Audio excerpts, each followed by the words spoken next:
Συγκρίνεται το ωραίο του τραπεζομάτιλο με την ταντέλα του, με τα όλα του. Πάνε και βάζουν αυτά χαρτιά κάτω από τα πιάτα. Σουπλά. Σουπλιά μου πια. Τι αηδίες είναι αυτές. Έχει γεμίσει με χαρτόνια το τραπέζι. Η ηλίθεια όλο το σπίτι, αφού μπαίνω στην τραπεζαρία και δεν ξέρω. Θα βάψουμε, θα φάμε, δεν καταλαβαίνω. Σκέφτομαι τώρα τις απόκριες να βάλω σιδεράκια και γυαλιά σαν τη Μαρία την άσχημη και να ντυθώ ντάλια ή χάλια.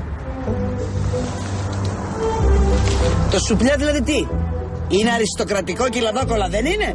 Την ίδια δουλειά δεν κάνουν πάνω κάτω. Μη σου πω η λαδόκολα είναι πιο χρήσιμη. Εσύ τι πιστεύεις, τα λαχανάκια Βρυξελών βγαίνουν τόσο μικρά ή τα κόβουν πριν μεγαλώσουν? Άμα σου πω δεν τρώω λάχανο. Λαχανοτορμάδες τρώω δηλαδή. Αλλά έτσι σκέτο στη σαλάτα δεν μ' αρέσει. Εγώ έχω δυσανεξία στο μαρούλι. Τι μαρούλι είναι αυτό? Ποιο? Το δυσανεξίαστο.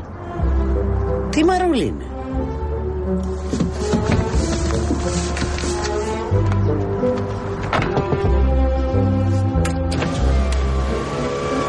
Συγγνώμη, μήπως γίνεται να αλλάξουμε αυτοκίνητα?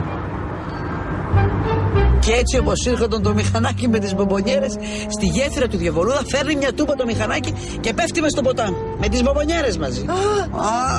Και το ίδιο βράδυ πάμε εγώ, η Πίτερα και η Ζαχαρούλα του Μπούρα, θυμάμαι, με τις απόχες να τις μαζέψουμε.